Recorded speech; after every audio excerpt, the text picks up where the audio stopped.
E aí pessoal, tudo bem com vocês? Dou mais uma vez as boas-vindas aqui no Renologia. Eu sou o professor Thiago Renó e o tema de hoje é bastante interessante. Vamos falar sobre alterações cromossômicas. Mas antes da gente entrar no tema, e antes até mesmo do nosso ritual padrão, aquele aviso que já foi dado no último vídeo, muitas vezes vocês podem encontrar esse tema, alterações cromossômicas, como aberrações cromossômicas. Eu particularmente não gosto muito do termo, por isso não utilizo, mas se você encontrar em uma prova ou encontrar num livro didático, não se assuste, é a mesma coisa que estamos falando aqui, tá? De alterações cromossômicas. Agora sim, o nosso ritual padrão. Se você é novo ou é nova por aqui, seja bem-vindo, seja bem-vinda. Aproveita e inscreva-se no canal, ative o sininho das notificações, deixa aí o seu like, o seu comentário para ajudar o canal a crescer. Pega papel e caneta, porque é hora do estudo.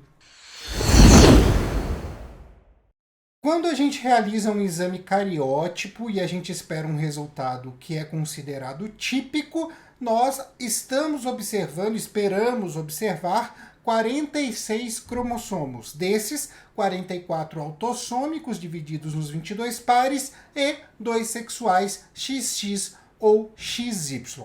O que vai acontecer quando a gente tem alterações cromossômicas é que quando a gente for fazer a visualização desse exame, ele vai ter lá algumas situações que vão fugir do resultado típico e por esse motivo podem ser utilizados para diagnosticar determinadas síndromes ou quadros clínicos. Os principais nós vamos falar aqui hoje, tá? Bem, existem dois tipos de alterações cromossômicas, as estruturais e as numéricas. Quando eu falo de alguma alteração estrutural, eu estou falando de algo que está errado dentro de uma estrutura única de um determinado cromossomo. E por esse motivo é fundamental saber identificar cada um dos cromossomos, cada um dos grupos que nós temos no exame cariótipo, pois só sabendo como ele é normalmente, a gente vai conseguir identificar qualquer alteração cromossômica estrutural. Existem 4 tipos de alterações estruturais mais comuns: a deleção, a duplicação, a inversão e a translocação. A primeira delas, a deleção, já é bastante intuitiva pelo nome. Eu tenho um pedaço de cromossomo faltando. Pode ser tanto do braço longo quanto do braço curto, mas o fato é que em um determinado cromossomo existe uma perda de um fragmento. E quando a gente fala de deleção, existe até uma síndrome que é bastante famosa, que tem a ver com a deleção do braço curto do cromossomo 5, de um fragmento do braço curto do cromossomo 5. Eu estou falando da síndrome conhecida como síndrome do cri du chat. Falei bonito no francês, né? Cri du chat, traduzindo para o bom português, é miado de gato.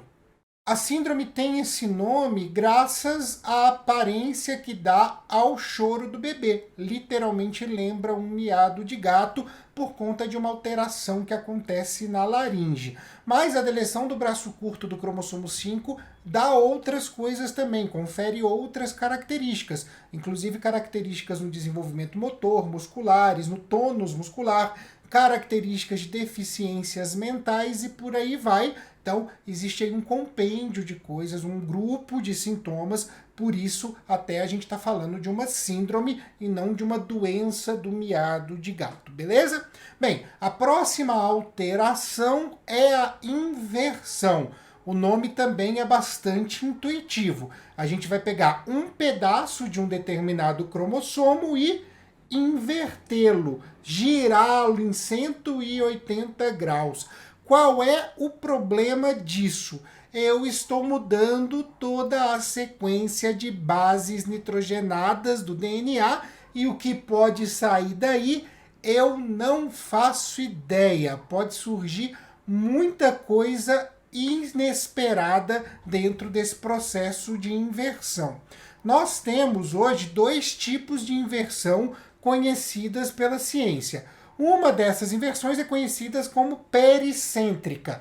A pericêntrica vai inverter o local onde o centrômero está posicionado. E ela pode, inclusive, alterar o tamanho dos braços curtos e longos de um cromossomo. O outro tipo é a inversão que eu conheço como paracêntrica. Ela vai inverter um pedaço de um braço do cromossomo sem pegar o centrômero. Por esse motivo, ela não altera o tamanho dos braços dos cromossomos. Próximo tipo de alteração estrutural é a duplicação. Outro tipo também que é bastante intuitivo pelo nome, eu vou ter nesse caso uma duplicação de um determinado fragmento de um cromossomo. A grande questão aí é de onde vem esse fragmento duplicado, porque a gente pensa instintivamente que ele simplesmente é sintetizado no próprio cromossomo, mas não. A maioria dos fragmentos duplicados vem da deleção de um homólogo. Para ficar mais fácil, vamos imaginar que eu tenha dois cromossomos 7. Um deles vai sofrer uma deleção no seu braço longo. Esse fragmento deletado ele vai se incorporar no braço longo do cromossomo 7 homólogo. Então, eu vou ter a deleção em um e vou ter a duplicação no outro. E o que esperar daí? Bem, não dá para esperar nada. Muitas coisas podem acontecer porque realmente as alterações nas sequências de DNA e o ganho e perda de informações genéticas aí podem ser muito grandes e a gente não tem como prever qual é o resultado, pensando na manifestação de características de uma deleção e de uma duplicação nesses moldes, beleza? Bem, o último tipo de alteração cromossômica que nós temos é a translocação. E aí, nesse caso, eu vou ter um pedaço de um cromossomo em outro que não é homólogo. Nós vamos encontrar as translocações acontecendo de 3 maneiras distintas nos organismos, nas células. O primeiro tipo de translocação é o que eu chamo de recíproco. Nós teremos, nesse caso, a troca de fragmentos cromossomais entre cromossomos não homólogos, geralmente não homólogos. Como que isso vai funcionar? Eu vou ter um cromossomo 3, por exemplo, perdendo um fragmento, que vai simplesmente se aderir ao cromossomo 7. Eu vou ter o cromossomo 7 perdendo um fragmento que vai se aderir ao cromossomo 3, que perdeu o que ele incorporou. Então, existe aí como um escambo entre os cromossomos. O segundo tipo é o que eu chamo de não recíproco, onde eu tenho apenas um doador e um receptor. Então, usando os mesmos cromossomos de exemplo, o cromossomo 3 perde lá o fragmento, ele incorpora no 7 e fica por isso mesmo, não há troca, não há escambo. E o terceiro tipo de translocação é a translocação robertsoniana. Ela é exclusiva de cromossomos acrocêntricos, no qual um cromossomo acrocêntrico perde o seu braço longo, um bom fragmento do seu braço longo, que vai incorporar em outro acrocêntrico, deixando esse que receber com 2 braços muito grandes, enquanto aquele que perdeu com 2 bracinhos muito curtos, e fica muito fácil da gente observar isso no microscópio, beleza? Agora, falando das alterações numéricas, nós vamos ter 2 tipos delas. Aquelas que vão alterar o número total de cromossomos em relação aos pares, então ele vai multiplicar o número de cromossomos que eu tenho por par, ou aquelas que vão fazer alterações apenas em um par específico. As alterações numéricas que atingem todos os pares podem ser haploidias, quando eu tenho apenas um representante para cada par, e podem ser também poliploidias. Aí a gente pode ter triploidias, tetraploidias e por aí vai.